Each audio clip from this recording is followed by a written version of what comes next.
I'll send you the link. Okay. Is it just the regular homepage? Yes, but we are officially live. There is no intro.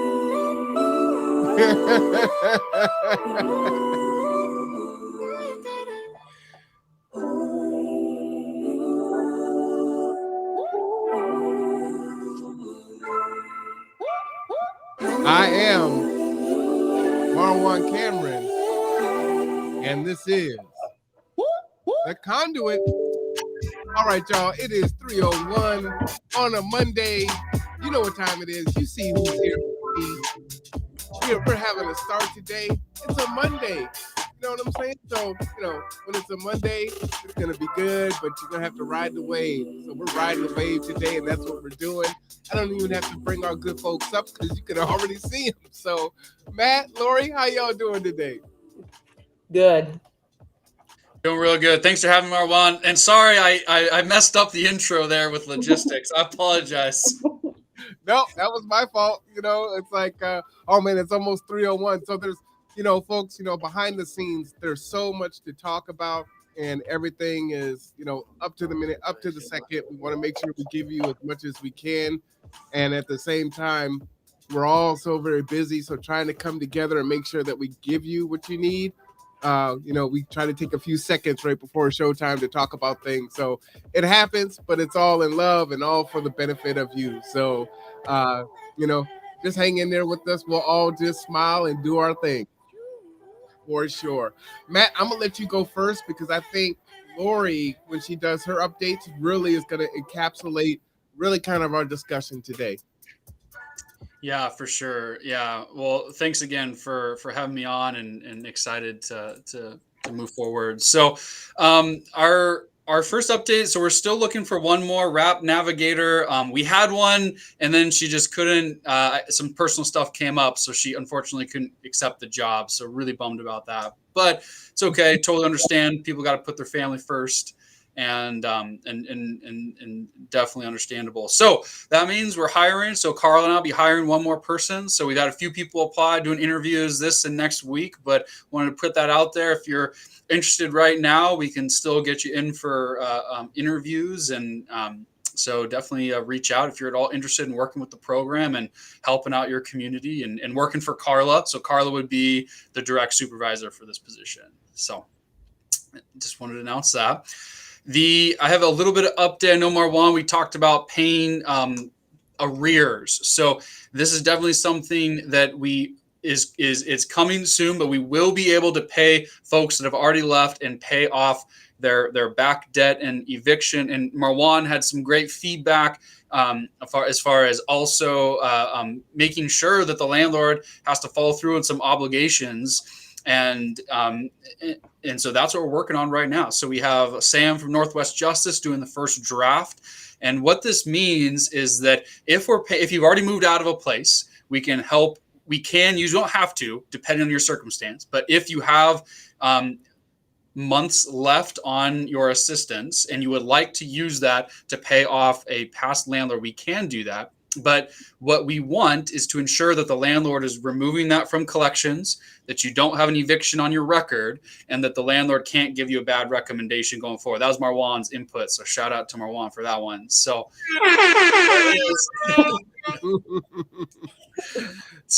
Sam is doing the first draft. So we have some attorneys working on that from Northwest Justice Project, and then from there we'll talk about it in our eviction kind of working group and get that solidified. So hopefully the next few weeks here we'll get that solidified, and then we will definitely let you all know here and all the Keep It Outreach partners know that we can start doing that, because I think that will be beneficial for folks. Hey Matt, let me interrupt you really quick. We've got some breaking good news from Laura Smith. She says, "I found an apartment! 5 months homeless."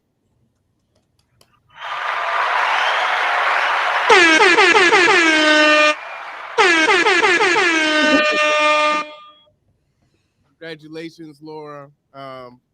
Yeah, congratulations. We know how tough it is, how hard it is. So this is powerful, awesome news to us as well. Well, thank you for sharing that with us.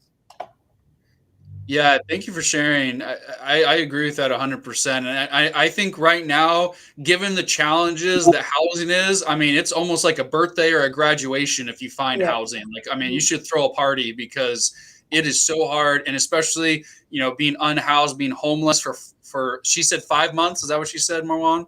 Mm-hmm. Wow. Yeah.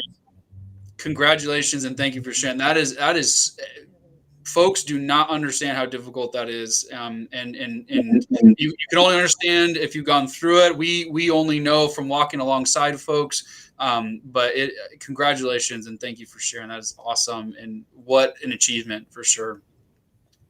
We love to hear those stories because we know how hard it is. And so we're not going to feel it the same way that you do, but it impacts us too because we have so many clients that are looking for housing and or not to work out and not to work out and not to work out. Some of the weekends are just, can I recover? But you're still trying to figure out something for your folks. So those stories are what keep us going. So thank you for sharing that. Yeah, absolutely.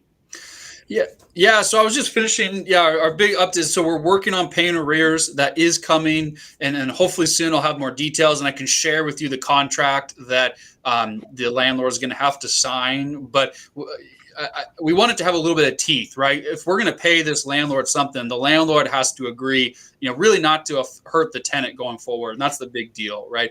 Debt collectors can't keep coming after you, and that eviction can't hurt you going forward, and then the landlord can't trash you on the phone. That's the goal. We'll see if we can get all those in. I'm not a lawyer, so I'm hoping that folks smarter than me can help us with that, and they definitely are. And then Marwan, I told you I'd start coming with numbers, so I'll give you the latest numbers. I know you like numbers. Go ahead. So our wait list continues to grow. So it's unfortunately not by much though. So it's 538. So I think we're about up 15 or so slots from maybe a little bit more than I think we're at 22 last time, around the 520 mark. And so we've grown a little bit, not a lot. So since last week, we had 33 new folks added to the wait list. So in 1 week, since we last gave an update, 33 added to the wait list. The total amount we have paid is 84. So that's really good news, is that we've actually paid 84. Now, the reason the wait list hasn't gone down, for those that are math minded, you're like, wait, we paid more than what we actually have added to the wait list. The wait list should start be going down. The issue there is our outreach partners still have priority, and for good reason, right? We have our legal folks that get prioritized above the wait list because they're in eviction, and we need to serve them in order to avoid eviction. Then we have all our other outreach partners that are helping us accomplish our racial equity goals, right? And we're prioritizing them as far as meeting those goals and trying to help populations that have historically been underserved. So the actual number that we paid off the wait list was 33. So you can see that we're almost right even with. So we paid. So that's why our wait list and our what we've paid is just about even of what we added. And then the outreach partners, we've paid 51. Right. So you can see us giving priority there to the outreach partners, and for good reason. But that's also, the downside of that is that we're not pulling as much from the wait list because of our priority for the keep outreach partners. Again, for all good reasons, but this is just one of the consequences of that prioritization. And so that's one reason why. Now, again, that's what we're training someone new right now, and then we're hiring someone else, and they're just going to work with the wait list. So we're continuing to staff up. We have all our outreach partners staffed up, like I talked about, I think last time. We've got all our outreach folks staffed up, which is great, and that's why that's moving forward. You can see, the outreach partners is greater than our wait list right now. We want to see all those numbers go up, but I just want to give an update. And then also, for a sense of scale, the total amount paid this week, or I should say processed, the checks technically haven't gone out yet because it has to go through our fiscal team, then it has to get mailed out. But the total amount of money processed in just a week is over $575,000. So over $500,000 in just a week. So the scale is pretty big. And those are all folks that are in arrears, in eviction, and or in some way in need of the program. Could be utilities as well. So anyways, that's a quick snapshot of where we at. And unless there's any questions, I'll pass it off to Lori. I do have one question Yeah. for you. I mean, that's a tremendous amount of money. So, definitely get a horn for that.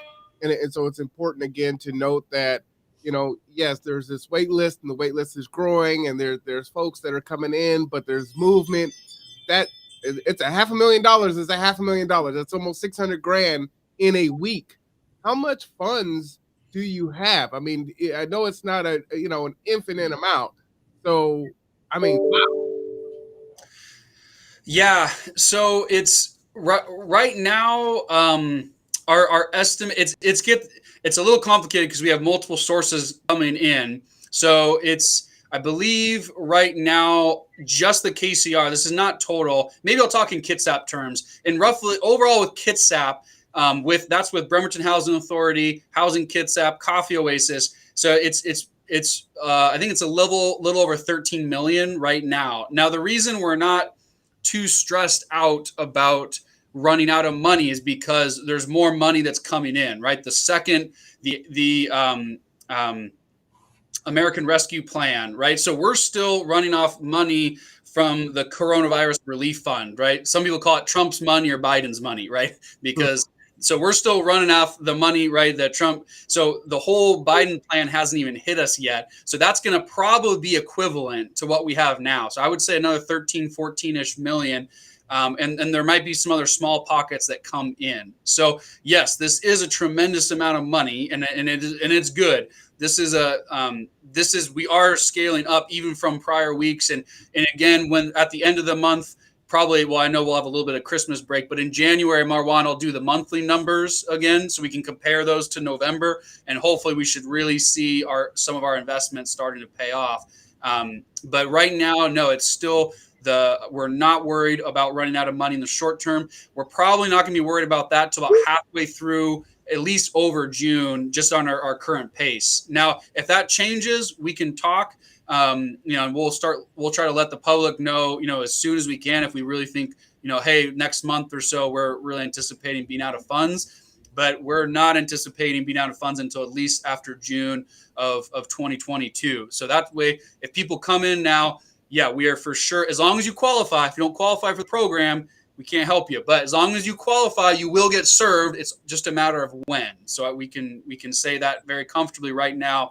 Anyone that's on the wait list, if you're on the wait list right now, you're going to get served. It's just time-wise. We definitely can make that commitment. And we're watching all those estimations come in. So even with all the folks on our wait list, we're still not to our budget cap now. So we know we can fund everyone on the wait list right now as it is. So that's why we're comfortable. Yeah. And that's why we're saying, and we're only going to get more money. So we are comfortable that we can continue to serve at the level we're at. It's just, it's the garden hose effect, right? We have all this, water shooting through, and we just need a bigger hose.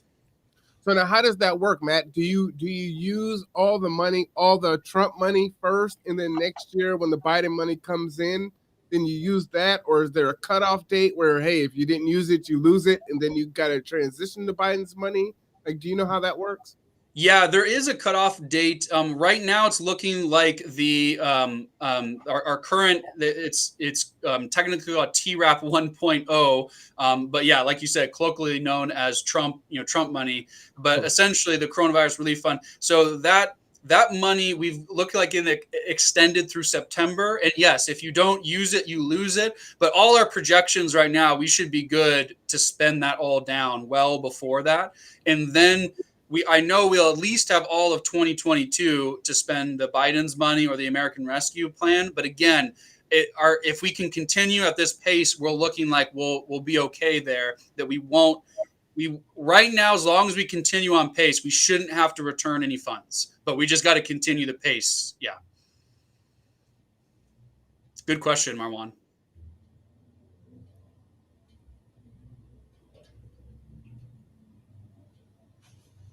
Oh, I think he's frozen.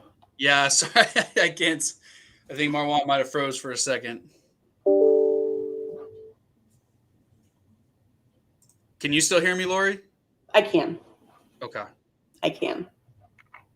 So it's just you and I, and then we've got Marwan. Oh, he just left, so maybe he'll come back.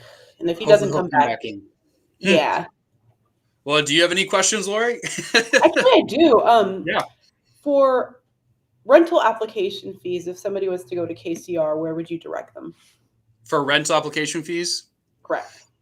Yeah. So yeah, this is a really tough one. So the rental application fees are really hard. So if you're in one of our case managed programs, we can Okay. cover them. But the problem, even there, Laura, you're probably in the same boat, is that our typical fiscal process is we cut a check and the application, they want them filled out right then and paid with a credit card. And Exactly. so we are able, in some cases, if the landlord can take the credit card over the phone, we can use the agency credit card to do that. But again, these are for folks that are in our case managed programs. So these are folks that are working with a case manager right now. For the general public, yeah, we're not able to do that. Now, if you are unhoused, if you're homeless, right, and you have a place lined up, we have our move-in only program, and that's what I've offered, to all the EHV folks, right? Any of your folks that are unhoused that have an emergency housing voucher or a Section 8, all you need is the move-in cost, and if you're sleeping in your car, a shelter, a transitional program, place not meant for human habitation, you qualify for our program for folks that are unhoused, our CHG move-in only. So, but the problem is for that program, you have to have the place lined up, right? So effectively, we can pay it if you fall in that category, but the landlord would have to add it to the deposit, first month's rent, all the other stuff we're paying, right? And a lot of the landlords don't want to do that because they don't know if the tenant qualifies. So even in folks in that case, you have to find a landlord that's willing to add the fees at the end of it, because we can't pay it, but we would just pay it all as one lump sum. And so clients that are in that boat are still, if the landlord doesn't want to wait for us, right, then they have to either come up with them themselves, right, or find another option. And so I know my heart goes out to people in this case, because these start to add up. Some of them are $80 per person, as you are well aware. Yeah. And that is not, so if you have, a household of 2 or 3 adults that need to have a full, that can be $160, $240. So those are, they start adding. And then if you're applying to multiple places, it can really add up. So I don't have a great solution other than if the landlord's willing to work with us. But if you're working with us already, if you're in one of our case management programs, then we can try to find some solutions. But to the general folks out there, it's a little trickier. Okay. Yeah. Yeah, but if we want to talk offline about how to brainstorm for the EHV folks, because we know they qualify for the CHG program, maybe we can work together, on that, of maybe a way we can get them qualified and try to work on that front. Well, luckily they are actually, eligible for rental application fees. And so they're at least covered there. I know in our Section 8 traditional HCV participants, yeah, they have until the end of this year, so just the month of December, to apply. And if they have to be a very specific program. So call me and figure out if you are even eligible. So I want basically people to apply as much as they can in December. Yeah, sure. Yeah, because I know it adds up. So I'm trying to figure out, after December, how will it be handled? Because I know for sure. Yeah, it gets expensive. It's like $50 on average. Yeah, for one person. Come on. Yeah, I think let's maybe we can chat further to try to maybe develop a partnership for folks that are unhoused with the Section 8. Sounds like you got the EHV covered. That's right, because I forgot you have some of those flexible funds. And that's awesome. Yeah. Okay, yeah. But maybe we can chat after about maybe developing. I don't want to announce anything that we can't deliver, but maybe. Right. Yeah. So actually, let me just send you an email so we can, or open up my email so I can. For sure. Yeah. I don't know what do you think we should do with Marwan? Because it's not. Let me see. I don't mind continuing talking, but I don't know if you want. I know Marwan's our fearless leader for the podcast. Let me see if he emailed.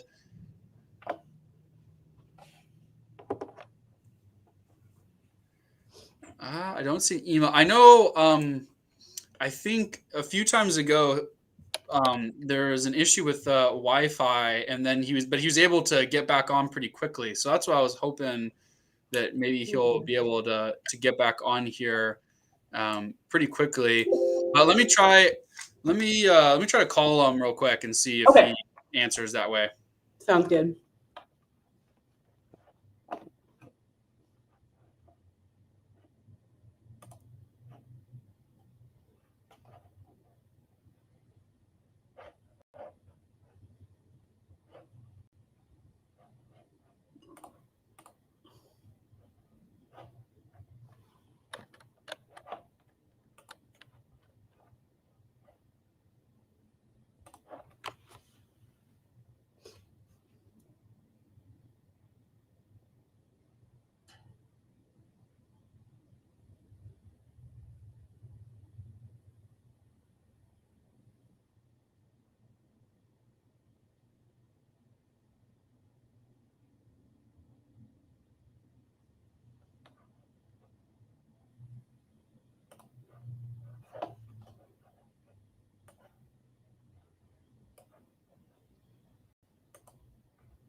Okay, Lori, he's coming back. So why don't you just go ahead and continue with your update, and he'll just join us shortly. Okay. So as far as the emergency housing voucher program goes, we have had 8 households so far sign leases. So that's 8 families. Nice. Yeah. So we're really excited about that. And what we want to do is go back and we're going to have some meetings with all of the referring caseworkers to see what works, what doesn't work, and see if we can, keep it going. I don't want to lose any steam. So one thing I've been working on is I wanted to get out on writing how many different steps there are when you apply for an apartment. And it blew me away because even I didn't realize how complicated it is. So right now I'm trying to get it all out, and then I want to make it an easier process for people. So one thing I want to say is if you have a caseworker and they have time and you're comfortable with it, I would highly recommend getting them involved in your housing search. Reason why is because the more preparation you have beforehand, the more, the pulling your credit report, figuring out what questions are asked on a rental application, learning how to talk to landlords, etc. The more help you have with that, the more likely it is that you're going to find something. And as we have talked about many times, there is just not that much going around right now, and you have to hop on it like that. So also, if you have a caseworker, you do have a much better chance of not missing something. So I'm going to send all of this stuff out to Marwan and all the other caseworkers when it's finalized and complete. I like it. Yeah, it's especially the rental application alone. There's so many questions they ask. Then, unless you are prepared to answer it, unless you know where you've lived for the past 7 years, unless you know what your supervisor's name was 4 years ago, you're going to get caught off guard, and then you're going to get discouraged and you might not continue. And that's what I want everyone to do, is push through it as much as possible. Because the people I've seen that get the place is because they didn't give up. One last thing too, when it comes to dealing with Bremerton Housing Authority and a Section 8 voucher, what we call calculating affordability is basically a no point. So if you are not correctly searching, there's really no point in wasting your time. So I want everybody who's listening who does have a Section 8 voucher from Bremerton Housing Authority to, if they don't know how to calculate their affordability, and what that means is they need to know their shopping amount, and that means they need to know the asking monthly rent and utilities. If they don't know how to do that, please contact me. I'll put my email in the chat, because I want people to know, okay, I can go now, or nope, okay, I'm not even going to bother. You don't want to put a bunch of mental energy and focus towards something that's just not going to pan out. So please, again. Do you mind at some point in time doing a sample of that, maybe with me, trying to calculate it, just so people can see what that looks like? Because that is super powerful, right? Yes, absolutely. And actually, when we talked last week, that's one of the things I want to go over with all of the caseworkers, just to make sure. I want people to be 100% confident, because it reminds me of, I'm not a math person. When I was doing math as a kid, if I didn't know how to do the basic stuff, then you're not ever going to be able to do the rest of it. And that's how it is shopping with a voucher. You're not going to feel confident that you're going, okay, so I'm here. It's step 1, 2, 3, 4, and 5. You're not going to get to step 5 unless you know you've done step 1 through 4 correctly. So the very first and the very most important is going to be calculating affordability. And yeah, I'm definitely going to reach out to you more one-on-one. We can do some scenarios and walkthroughs, and I'll show you exactly what to look for and what questions to ask and things to that effect. Laura, can you make sure to add our team on that distribution list for all that info? Absolutely. Absolutely. The more the merrier. Sorry, Marwan, I interrupted you. Oh, no, you're all good. I was just going to say, to your point, Lori, you know, as folks are looking for properties and they see something, it's like, oh, that actually fits all my parameters. And then they go in and it's like, oh, man, I spent all this time and this one doesn't work. Oh. Yep. Yeah. And one more thing I think about a lot is credit history. Credit history might have to be one of the most confusing issues to deal with when you're moving forward, because it's not easy dealing with the big 3 credit bureaus and, you know, Experian, Equifax, and TransUnion. And if people have a low credit score or they have derogatory items, a lot of them don't know the difference between the two. And a lot of them don't know how to dispute something. A lot of them don't know how to get a validation letter. There's all these different things, options that you have as a renter or just any citizen, really. But because that might be another huge barrier, I think a lot of people might just say, I don't want to deal with it at all because it's too much. It's too overwhelming. So I'm trying to figure out a way where I can at least point people in the right direction. You know, yeah, there's a lot, but I'm trying to chip it off one little bit at a time. You know, make the Lori, process a little bit less. Yeah. Lori, we should talk about that for the emergency housing voucher folks, because for folks that we were housing search, we used to run a My Screening report, which would show the tenant their credit history, their eviction history, and their criminal history. So it'd be the big 3, and it was $50 all in one. But now that website changed, so you kind of have to be like a landlord. So we've been trying to figure it out, because the tenants could used to just go on there and get it, and then we would pay for it. But maybe there's a way that we could kind of partner and do that for the. Let's talk afterwards. Maybe we could do that for the EHV and the folks that are looking. Yes, absolutely. I would love to do that. That would be huge, because then we know what we're dealing with. Yeah. And we can come up with a custom search strategy for each person. Yeah, but that's all I got for right now. Well, Lori, I had a question for you. So, you know, it was one that we were talking about Friday. You may not be able to answer this yet, and it's one that I'm not really clear on. But the one that we're, and please help me with the terminology, because someone will look for an apartment complex and they'll say they need to have some kind of verifiable income. If you remember the terminology for that? I don't know exactly what terminology you're looking for, but I do know the what I hear when I have people come to me and talk to me about that. A lot of times they are confused as to how the landlord should be handling it, and I tell them the landlord can count it as income. And another thing I tell people, and this is really important to remember too, you know, have you seen that 3 times the rent rule that a lot of landlords use? So when Section 8 people are looking for a Section 8 voucher holders looking, they only need to calculate 3 times their rent portion. So let's say their rent is $1,000, but their rent portion is $200. Their income only needs to be $600, not $3,000. Does that make sense? Yes. Yeah. Gotcha. So in that scenario, let's say your rent was $2,000 a month, and your voucher was going to pay $1,800. So 3 times the rent would be, that's 200 would be the difference per month. 3 times that would be 200 times 3, 600. Correct.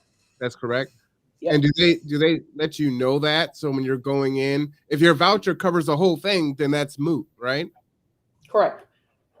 A lot of landlords especially the smaller ones, just don't realize that that's how you're supposed to do it because of that 2018 income discrimination law. Mm. So what I advise people is just to nicely bring it up. Obviously, don't go in there and just be like, well, you have to do this, because that's not going to get anybody anywhere, obviously. Right. But yeah, just be like, hey, I think it's actually, I was hearing that, it was done this way. Call Lori. She's, waiting by the phone with any questions. If you have any questions, I have no problem explaining that. And there's a link I'm going to give you, Marwan. You probably use this all the time, Washington Law Help, because they break it down really well. So let me ask you this, Lori. Let's say that the voucher is $2,000 and the house or the apartment is $2,000, but they want you to calculate your utilities, and let's say that was $75. So they'd want you to make $75 times 3. Okay, so if there's a flat fee for utilities, you're saying? Yeah, let's say there's a flat fee for the utilities. I don't know how that would work, because I don't, unless I see the numbers in front of me, it gets really confusing. But I just generally say as a rule that, because I've never heard the utilities being used. I'll just answer it like that. So I could be wrong, so don't quote me, but I've never seen the utilities be factored in. Gotcha. Well, maybe we're talking about two different things. So there was an apartment complex that said, you needed to have some type of income, right? But we didn't know how much income that person needed to have, just that they needed to have some income outside of their voucher. So that's where I'm kind of confused at. Oh, okay. Yeah, I would ask about that. So a lot of times listings don't really convey things that they should, or they don't communicate things as well as they should. And that's always the time to, get clarification. Say, what do you mean by that? Do you mean, because I've heard from several landlords, as long as the voucher covers the rent, they're golden. Gotcha. But it's just a conversation that has to be had. Unfortunately, until a little bit more time goes on and more landlords kind of get, oh, okay, that's what it means, caught up to speed, that kind of thing, we'll have to just kind of continue to be there to assist with the explanations. Yeah. Lori, go ahead there, Matt. I was just gonna say, I think we might be dancing. Correct me if I'm wrong, Laura, but I think what Marwan is talking about is the utility allowance as far as the total amount owed. As far because if a landlord is charging a flat fee utilities, that would be part of the utility allowance. Whereas I think what Lori's talking about is when landlords have their income requirements that they say 1.5 to 3 times the rent, that's just for the actual. That is just the portion of the voucher that the tenant would have to pay, whether that's $0 or $200. But if it is 0, Marwan, my understanding is that no, they cannot require any extra income if the voucher is going to cover the full amount. Does that resonate, Marwan and Lori? The full amount of the rent, but I guess they're concerned that the tenant won't be able to pay their utilities if they have no income out above that. But that's where it falls in the utility allowance portion. Like, I don't think the landlord can then say you need income because we have utility charges, because that's where Bremerton Housing Authority is factoring in. And Lori, correct me if I'm wrong, was that where IRP payments come in, or does that not happen with Section 8? Is that only with project-based vouchers? No, we have it with Section 8. I'm probably not the best person to explain how utility allowances work and factor in, but generally, yeah, this is all how it works. How about we put a pin in that for next Monday for sure? Because I think that yes, utilities. Yeah, clear up. Yeah, I would love to get that answered. But in that case, Marwan, my understanding is that's when utility reimbursement payment would come in, and then the tenant would actually get some money from Bremerton Housing Authority to cover the utilities. But again, I would love to get that clarified from Bremerton Housing Authority, because that is. Well, we've ran into that on the other side of trying to help folks with utilities that have IRP payment. So that's where I've kind of come in, but that would be awesome I would love to get that clarified too. So I know about it. Yeah, I'll get an official explanation, because I'm not sure. I think we have to carefully word it, only because we don't want to make it seem like we cover utilities, if that makes any sense. So so I'll reach out to somebody here, probably Trinity, and ask her how she would explain it, and we can follow up next week. See, that gives you a reason to tune in next week, everyone. That's gonna be exciting. You really want the answer to that one. Well, normally I get the updates from you guys, but I actually have an update of my own today. And then we'll get into some more of the meat of our conversation. As you know, it's getting cold, and so the severe weather shelters have been activated. So, on days that they are activated, you can give us a call at 360-373-3000 before 7 p.m. on those activation days, and we will pick you up and get you to the nearest severe weather shelter. So, we are partnering with the county on that. You can also subscribe for shelter activation notification, which is Kitsap SWS to 898 211. So that is my update. Hey, Marwan, can you give me a brief? I feel like, so I know you got free rides to vaccines. I know you have free rides now to the emergency weather shelter, and I know you also have that partnership with Kitsap Transit. Can you just give me a brief overview of when clients can call you for free rides?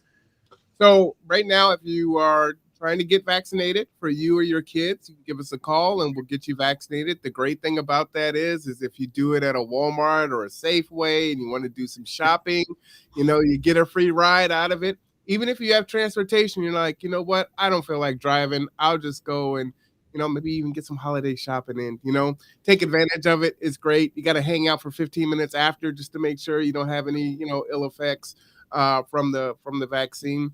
Make the most out of it. Also, if you are working with eviction assistance and you need help filling out paperwork or turning something in, you can give us a call and we'll give you free transportation for that also. So that is there. And then this is our second year doing the severe weather shelter with the partnership with the county. So is that anyone that's working with Keepa or any of the eviction partners, or just working with you? Yep, no, we set that up for all the clients. So all the buying for they could give us a call and we'll set that right up for them. What about just general wait list folks? Is it just the buying fours or anyone that's even on our wait list? Woo! How about I say as supplies last? Okay.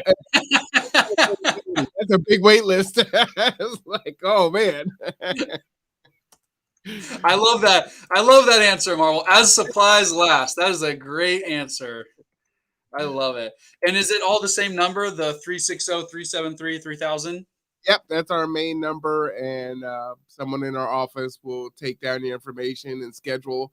As always, we are a small agency, so we ask you to try to plan ahead whenever you can. It's like, hey, I know I got to go down to KCR or BHA on Wednesday to turn in this paperwork. Go ahead and give us a call, and we'll get you scheduled and get you down there.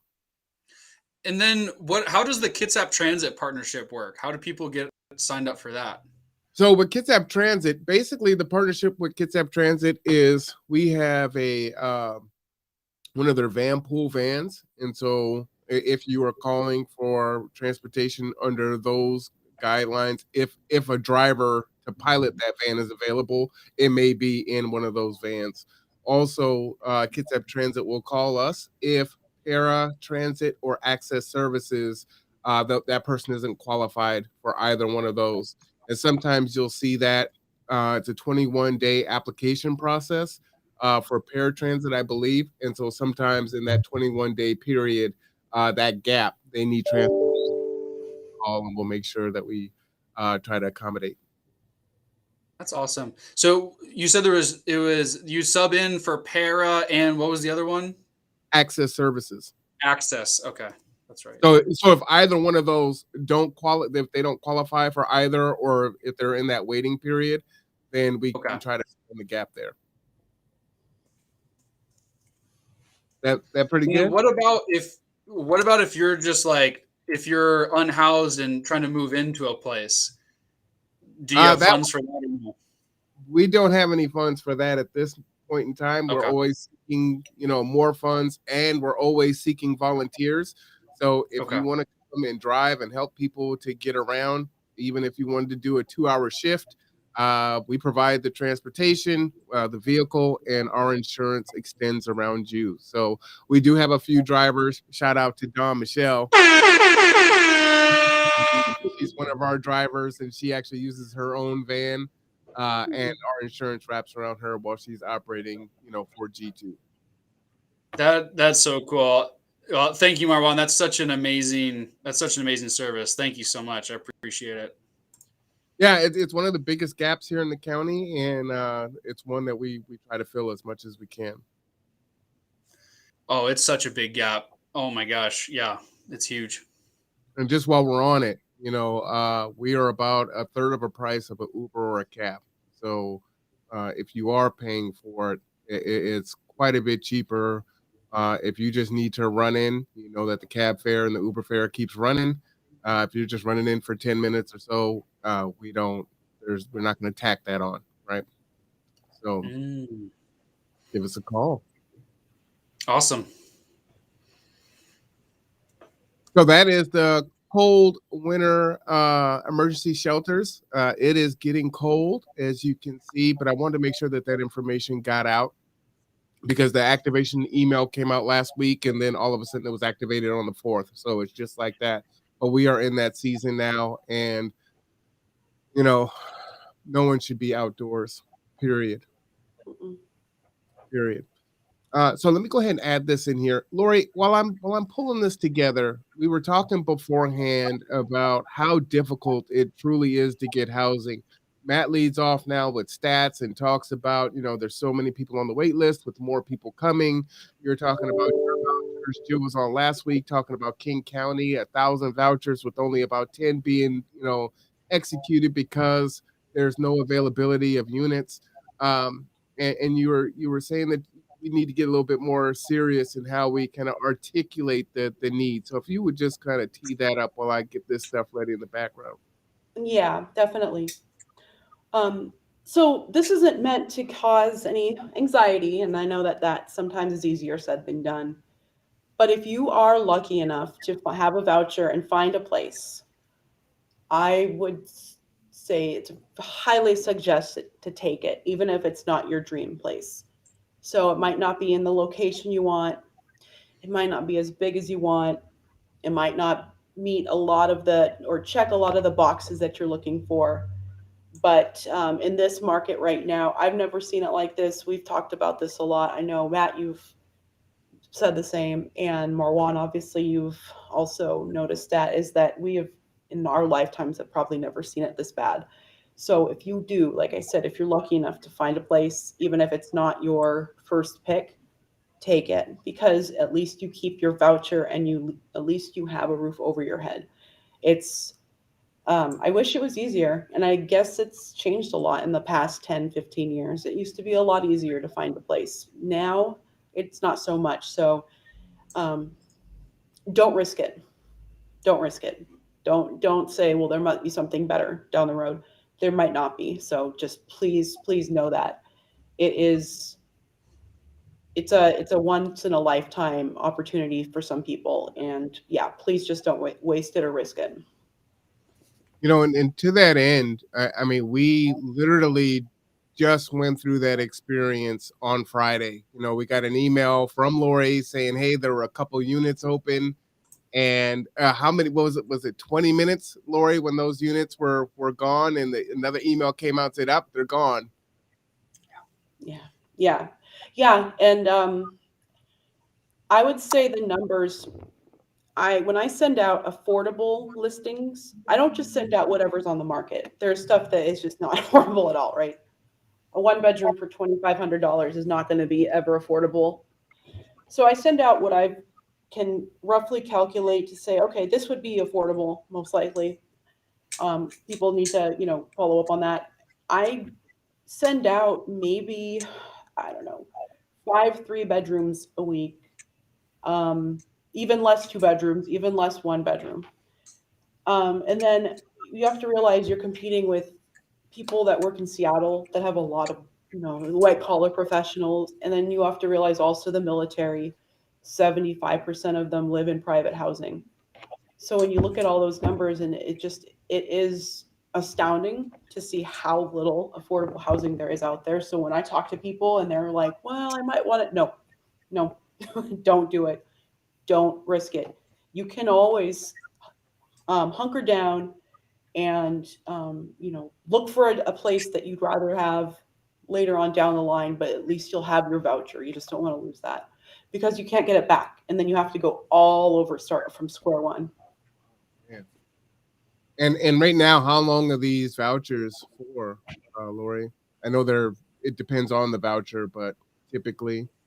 So I don't know if I think the emergency housing vouchers, I could be wrong though, I don't want to misspeak, but I just know that the regular Section 8 vouchers are good for like however long they've been good for before, I believe, when they're issued.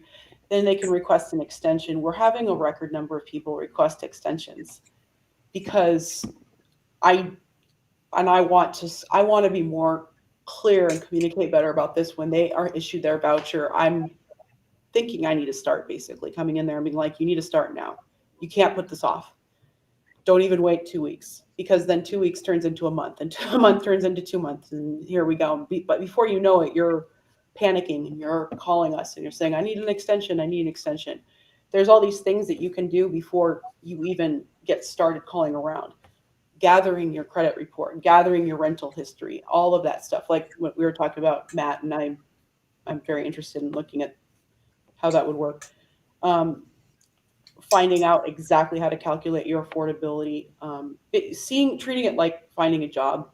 So getting into that mindset. And by the way, another thing, if you do show up and you're prepared, that speaks volumes. It doesn't matter. You can't pay for that kind of impression.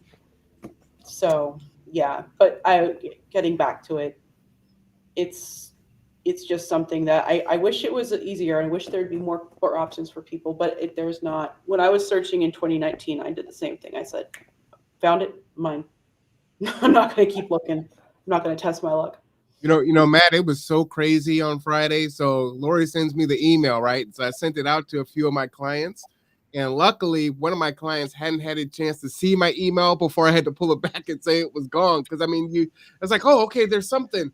And then you got to take it away and say, nope, it's gone already. So at least one of them hadn't even had a chance to see it. And it's like, it's already gone. I have a question for the both of you. Are apartment complexes like, Viewcrest Village or what's the one up across the street from the golf course, are they able to set up wait list for people, or is it we can't hold wait list, and then once there's a vacancy, it's kind of first come first serve? Like, how does that work? Because I'm almost wondering, how did these two come up just to be gone in 20 minutes? Mm-hmm. It depends on the type of property. So the tax credit properties, sometimes they operate a wait list and sometimes they don't. And I know this isn't the best or the most fun answer to hear, but it really depends. And you have to call the property themselves and say, is there a wait list? I know a lot of senior and disabled 1-bedroom buildings have that. They have wait lists. So you get on the wait list. It's a year to 2 years. When they call you, yeah, it's long. And then they call you, and if you don't answer or you don't respond, you're just pushed right off of it. And the next person. Yeah. So, and that's what's hard is that somebody who's in a situation where they are not in stable housing don't really have the resources to be at the beck and call of all these different places and all these different wait lists. So it's not an ideal system. But to answer your question, calling each property, that especially if you find out properties that you're really interested in, call them and say, hey, if there's a wait list, can I get on it? If not, they'll let you know. Keep calling, basically. And that's usually how vacancies get filled up that fast. If they're affordable, there's going to be people that call, every day. Like calling into a radio show, but I might be dating myself, The third caller, you'll win. That jump there. What are your thoughts on that? I agree. Going. Yeah, no, Laura's exactly right. And this is what's so difficult. And my team for years, we've had like this massive Excel sheet of all the private and subsidized properties, and we try to continue up. And it's like we're always updating it with changes of how it works. And then like, is this how, especially with the housing authorities, BHA and Housing Kits app, then you have some properties that are contracted directly with HUD. So they're not through any of our local housing authorities. They're HUD direct contracts. So none of our local housing authorities have, really any influence on how they operate.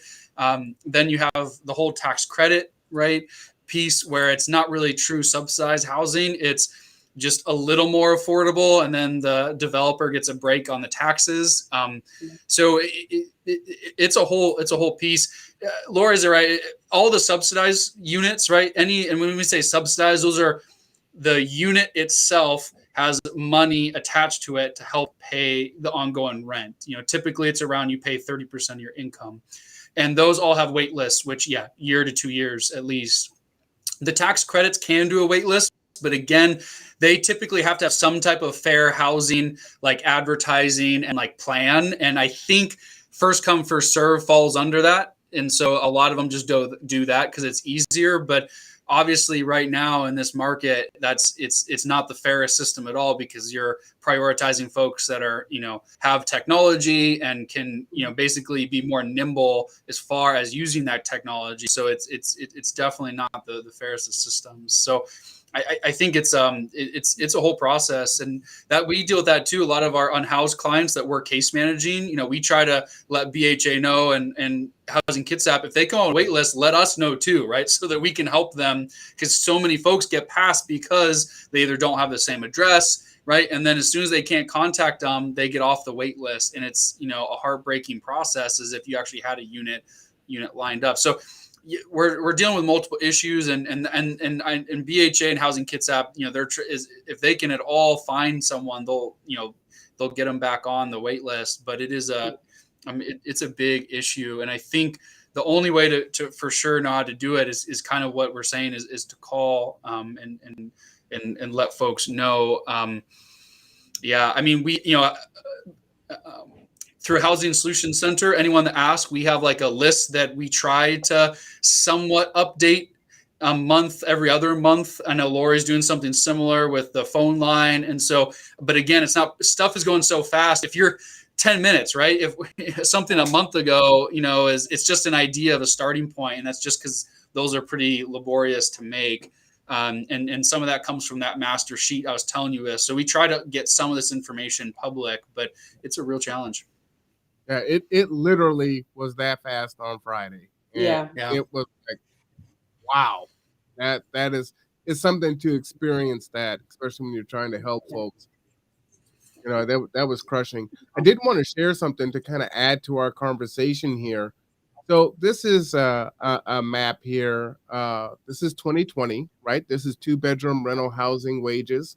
And you can see, the 2-bedroom housing wages there in the legend here to the right, less than $17 an hour, not a lot. 17 to less than $23 an hour is the light blue, and the dark blue is $23 or more. And of course, you can see here in the state of Washington, $30.46. And so I believe what are the average rate rent here was what, $1,500 a month? Is that for a 2-bedroom right now? Does that seem right to you guys? Kind of shaking your head. I would say a little more even. Okay. So, again, when we think about that, we can just do some quick math. Let's say you're working 40 hours a week at $15 an hour. I mean, that sounds great. That's $600 a week. You multiply that by 4, that's $2,400 a month. But you got to pay taxes. So if you multiply that by 0.8, about 20% for FICA and all that stuff is going to come out for taxes, right? You do the math on that. Let's say it's $1,600 that we're going to take off of that piece there, and now you're at 24. Well, we'll make it $2,200, right? If your rent is more than $1,600 for just a 2-bedroom, you still have everything else that you need to pay for: your utilities, your food, your toiletries, maybe your student loans, transportation, right? It is not affordable. And while we see all this construction popping up, you can say, well, you know what? You need to get another job. Okay, well, there's only so many hours in a day. I can only physically do so much. Well, go to school. Okay. I'm going to go to school and I'm going to work, or, then on many of the programs that I might be eligible for, I may start losing some of my subsidy as far as food stamps or however it may go.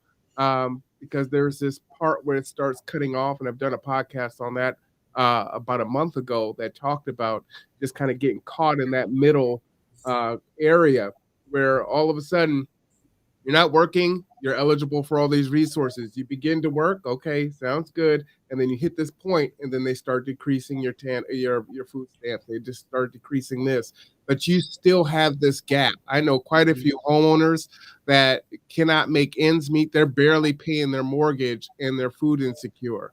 There are a lot of instructors and professors at the college that during summer quarter, or if they don't get a contract that next quarter, they're on unemployment and food stamps, right? It is tough. It is tough. Your thoughts on that, guys? Go ahead, Matt. Yeah, I mean, Marwan, we've talked a lot about the the assistance kind of cliff, called a donut, right? And there's a few different ways, and I think there's so many things going against our lower income folks, or folks trying to rebuild, and so you have our vacancy issues. Is just one, there's just not enough units, right? Then there's two, the affordability. Even the few units you can find are not affordable, and that's what this diagram here, right? Making $30 an hour, and I think that's a problem. And for a long time, our businesses and folks are frustrated, that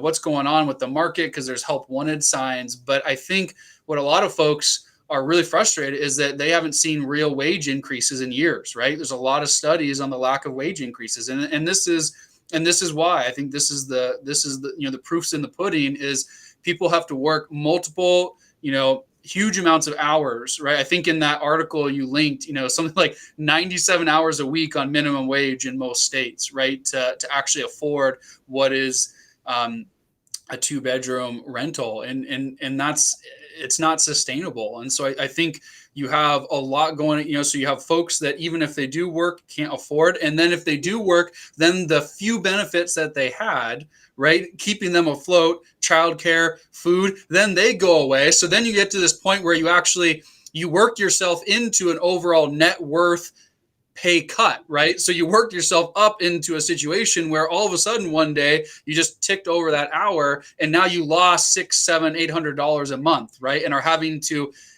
make that up, with a very minimal, wage increase. And so I think that it's a real problem that retail is, and retail is a lot of this, but they're not the only, the food industry, but you have a lot of industries that are not paying living wages. Locally, we have folks, it's really, you've got the hospital system, and then you have the shipyard, right? That are two of the kind of like the biggest industries here that are paying livable wages. But if you go outside of that, drops considerably. And not that there's not exceptions, but I think this, so you have wages in here as well. You have the benefits, and then you have the affordable, the affordable housing. And that's really on the short, or at least not the short term, but one of the things that we're trying to do is have more affordable housing, right? And some of the financial, and there's two sides of that, right? The supply, the demand, or you have the actual housing stock, and then you have the subsidies. And Bremerton Housing Authority is doing a great job getting more subsidies out there. Same with us with some of the rent assistance.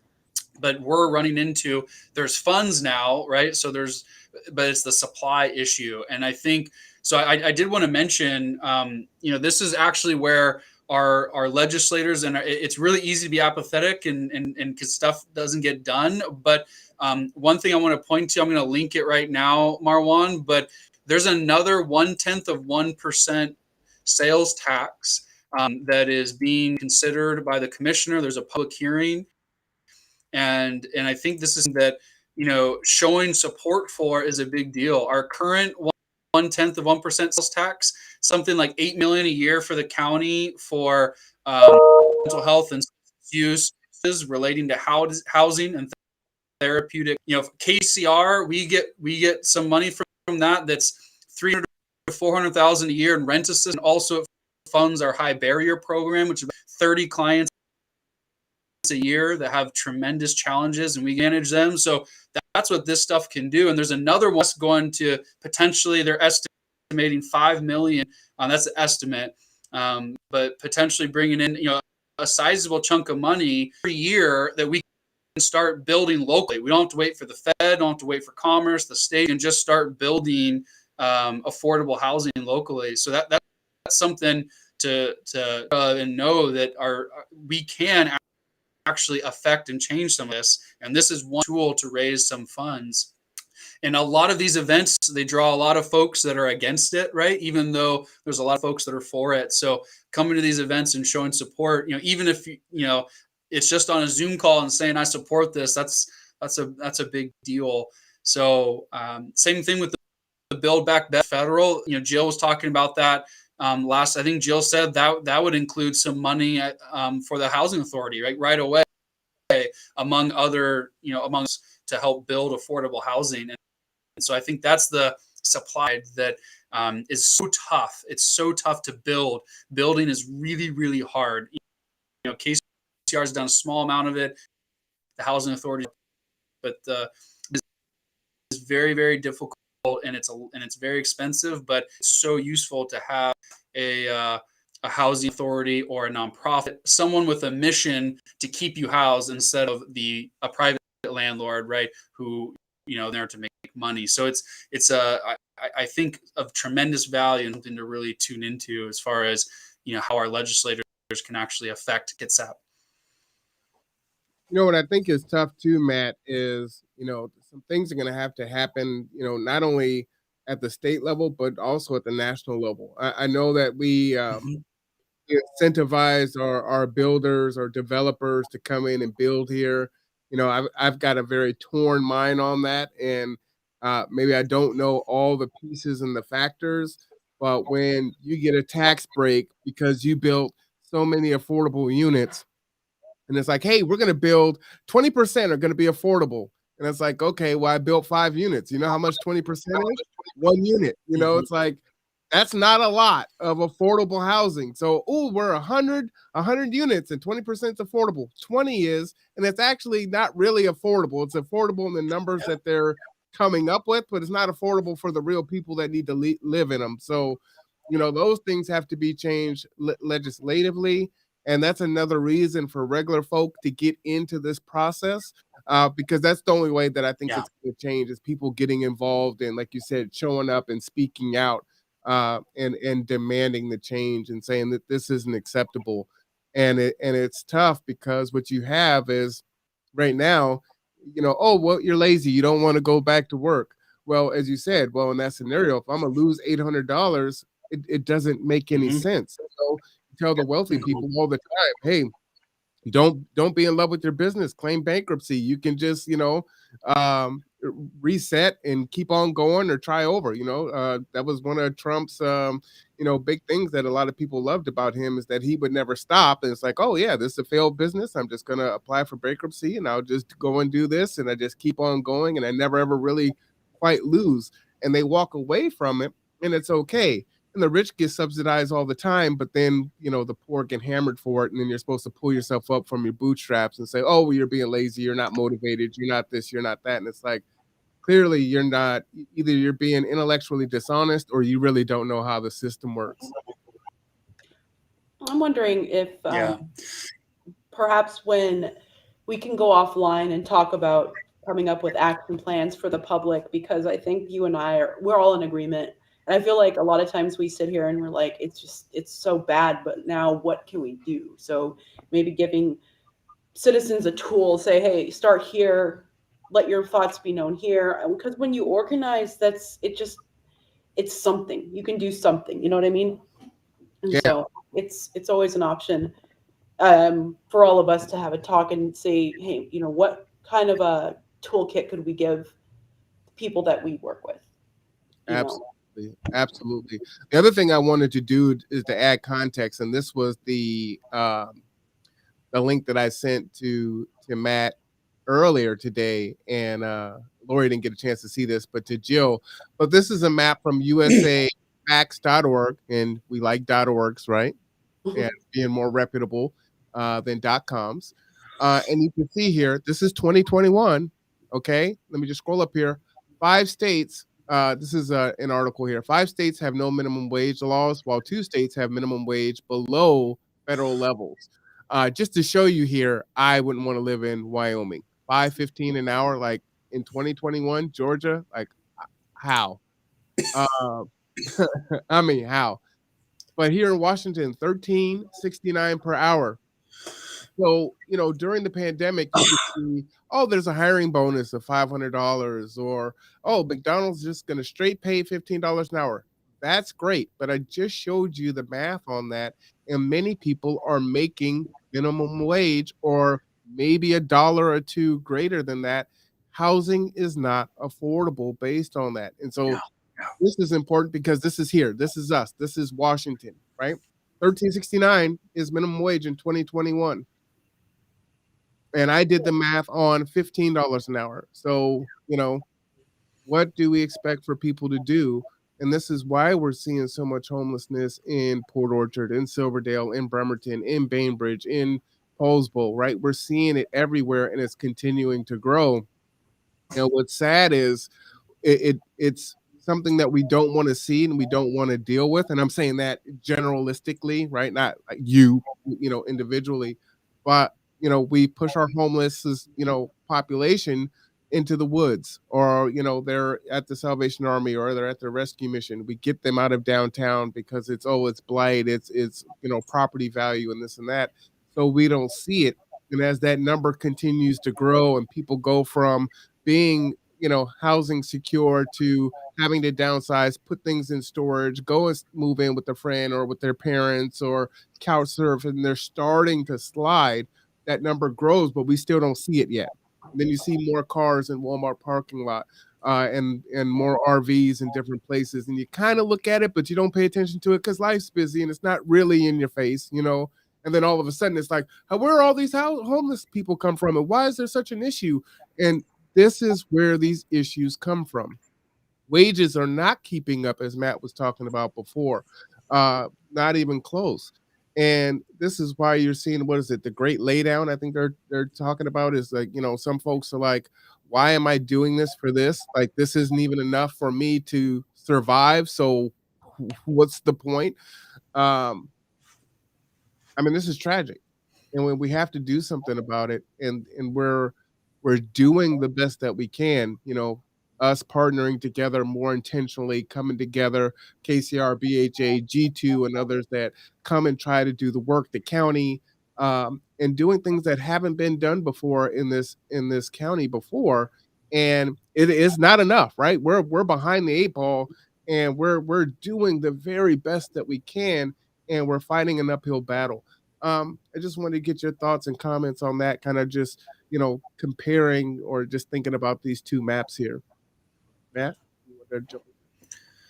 Yeah, well, I wanted to follow. You said a lot of good things, Marwan. I really could not agree with you more on what you said. So one is, I think, misconception about the tax credit units, right, is that they have their place, but they're one tool. And I think a lot of times, because of how Congress works and compromises, that has been a lot of tool. That's been one of the main tools to develop housing, and it problem is it only needs to be a select tool, right? We need a lot more tools for true affordable housing, because a lot of the tax credits that's still offering a 2-bedroom at maybe market rates 1,500 or 1,600, they're offering the unit at 1,300, right? That's still a pretty significant amount, right? It's not like it's a 30% of people's income. So I agree with you. A huge amount is like, so we're giving a lot of these developers tax credits, and that's have their place. They help a certain segment of the population. That is not the silver bullet to solve our affordability crisis, right? But because of our legislative system, that's a lot of how we've dealt with it in the past. And we need to flip it. Instead of that being the majority, that needs to be a minority tool, and we need all these other tools, right, such as project-based vouchers, actual capital costs approved.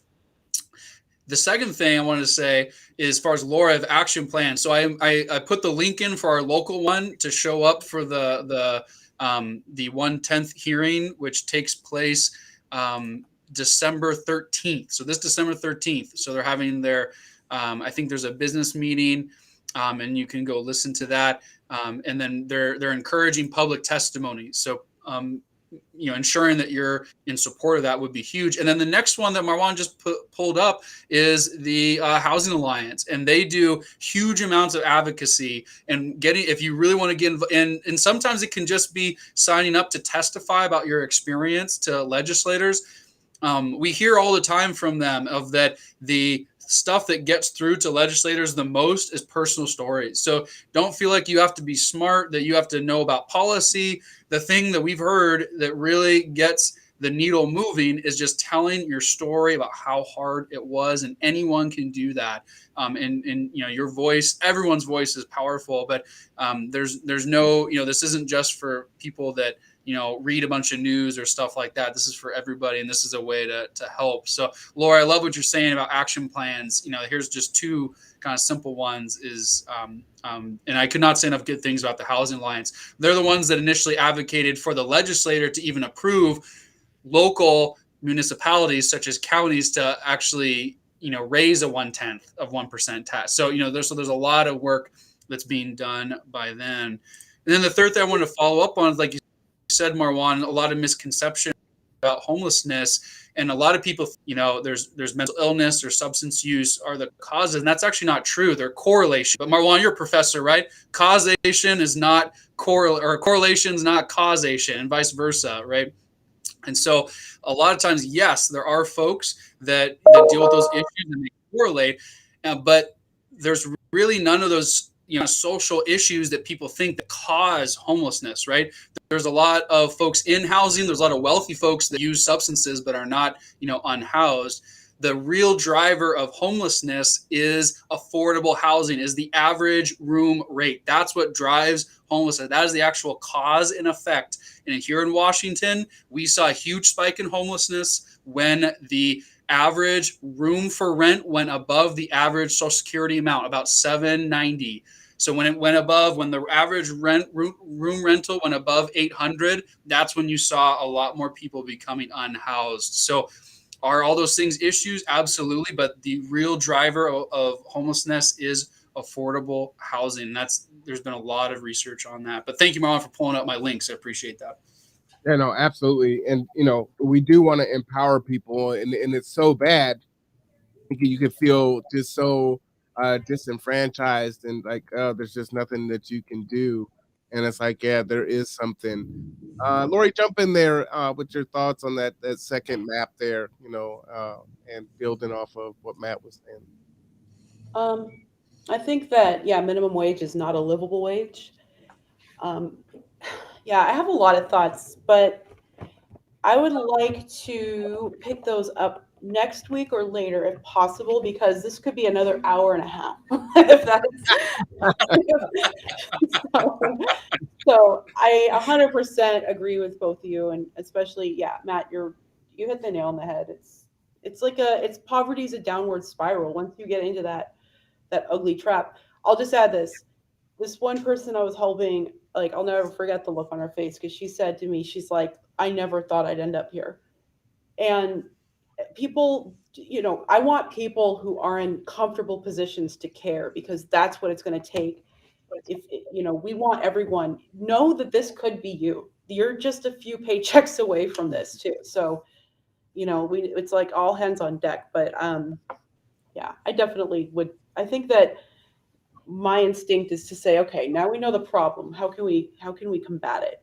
So I'd love to do some sort of a political action plan to make your thoughts known to the mayor, to the city council, and on and up, because that's the only way you're going to be heard, and we might as well do it as a group, because there's power in numbers. Yeah, absolutely. And, education is a big one. And, folks know that the situation is bad, but I don't think they understand all the mechanisms that make it bad, as Matt was saying, right? And it's like, oh, these folks have mental health, or it's drugs and alcohol. And it's like, okay, so when you lose your home, you lose your job, or you go through COVID, and all these different things that have happened, well, that's when mental health and drugs and alcohol are likely to become present, right? As you have been trying to hold on for so long. And then there's no support there for folks. And then when the support is there, the situation's already bad, right? We're saying, hey, you get on a wait list and you're going to get a call in 1 or 2 years, right? Hopefully in 1 or 2 years, you've gotten out of that situation. The sad thing is most people are still waiting on the wait list 1 or 2 years later because they weren't able to pull them things up while they were trying everything that they could, you know? It's like I'm doing all the things and it's still not working for me.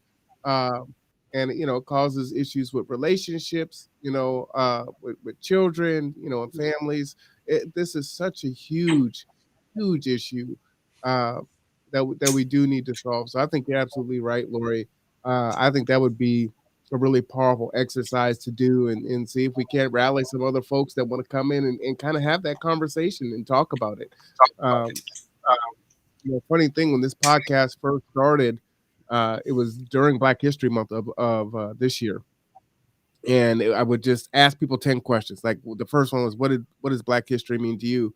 But then another one was like, well, what do you think should happen with the empty buildings downtown? And what do you think should happen with homelessness? And just asking different people, asking folks, ask the commissioner, ask folks that were experiencing homelessness, ask business owners, and just ask everyone and say, hey, let's come together. Let's hear your ideas. It's not going to come from one person. It may be an amalgamation of several different ideas, and it may be this and that, while we're trying to solve it. But we do need to do something different because what we have been doing is not working, and not effectively at all. One more thing I want to add. I totally agree, Marwan. That's a good way to put it. I've known people that got really sick and went into debt and lost a lot of what they had. We're talking, once you have a hospital bill, that can be $50,000 to $100,000 depending on what's wrong. So just to kind of keep pushing at that stigma around homelessness or being unhoused, it's like it really could happen to anybody. So, this is our fight. This isn't just one person. This isn't just some individual. This is a community fight that we're just going to have to keep, I guess, pushing along. Yeah, and try to get involved. Your organizations that are looking to help folks as we find housing for folks. They need furniture and it's everything. And they need love or guidance. Maybe it's a job or a mentorship or again, all of the above is just so important. Now, I know I always lie and I say I'm gonna give you the last word, but I'm gonna try my best today and give you guys the last word.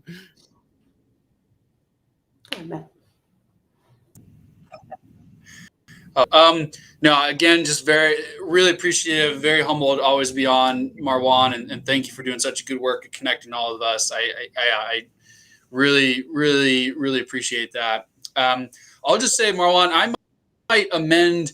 I agree with your statement. It's like what we have to do has not been worthily, but I would maybe just amend that as a last word of actually we have, what we do. There's a lot of evidence-based practice for it. We actually have the tools to do it. We just need to scale it up. We actually know what to do. We know what works. We know how to get people housed. We know how to support people with Section 8 vouchers. We know how to do vouchers. We know how to do permanent supportive housing. We just need to do it at a scale that's much, much larger than we do now. So that's probably my last word is like, I think we really don't need to change. We just need to scale it up to actually get to the effective zone. Yeah. I think I could agree with that. Now, Lori, before you go in, I was able to pull something up. So again, last word failed, but I pulled this up from the county, and this is the homelessness in Kitsap County, countywide in 2020, 1,747. And you can get this information on the King County website. Households requested housing assistance in 2020. 1,021 homes were literally, or households were literally homeless. 298 of those were households with children, 546 children in total. 96 households reported they were homeless without permanent housing for a year or longer. 83% of households were below the federal poverty level. So those maps earlier, very much a trigger, right? or a contributor. Average monthly income for households seeking housing assistance, $609. And this is a big one here. High rents each year, 1,400, and this was for 2020, right? Average rent per unit in Kitsap County, and this is as of September 20th, or 2020, has increased 40% since 2015. We're talking about under $1,000 to 1,400. And we know that these numbers are higher because this was last year, and this is 15, 16, $1,700 now for a 2-bedroom. So, again, these are the stats here, folks. This is what our people are facing. And maybe that will help us to look at it this way too. These are our people. This is what our community, this is what our people are facing. Minimum wage, $13.50 an hour, $624 rent affordable at minimum wage. The mean renter wage, $13.48. Housing wage for a 0-bedroom. Yes, there are 0 bedrooms. 2-bedroom here, $12.96 FMR. And they're talking about $24.92 an hour. So that's where that $30 an hour came from. And we know that, again, this was last year's numbers. So these numbers just continue to increase. So again, all this stuff is here for you to look at. We just happen to know where this stuff is because we work with these numbers and these folks every day. 533 people without a home counted in a 24-hour period, right? And that's just who they were able to find. We know that those numbers are actually higher. So I just wanted to share that before we ended, because I think that really encapsulates the wages, what it costs, and then what it is for us here locally, as a real look at to what we're saying and why an email can be sent and say, hey, there's 2 openings, and 20 minutes later it's gone. Yeah. That's the why. And if you look at that right there, it says top cause of it is eviction or loss of housing. So there you go. That's the start of that downward spiral that I was talking about, where once you get there, it's you need someone to help you pick yourself back up out of it usually. Ooh, thank you for pointing that out, because substance abuse is only 24%, right? Health issues, what you were saying earlier, and mental health issues, 53%, right? And again, it can be more than just one, right? But more than half said eviction and losing their housing and mental health issues. You know what I'm saying? So it could be, more than one of these things. Huge, huge. Well, Lori, you do get the last word. Well, I don't know how I'm going to top everybody else. It's so much pressure. Let's just keep looking at it as this is our fight. This is our county. This is our people. We're, going to keep plugging along and do our best to help people navigate. And I really am interested in coming up with action plans, because it helps you not feel as helpless and powerless. And anything we can do to make people feel more confident and less scared of tomorrow, what's in front of them. I think we all definitely want to do that. And you can hear the passion in Lori and Matt and Jill's voice when they speak about these issues.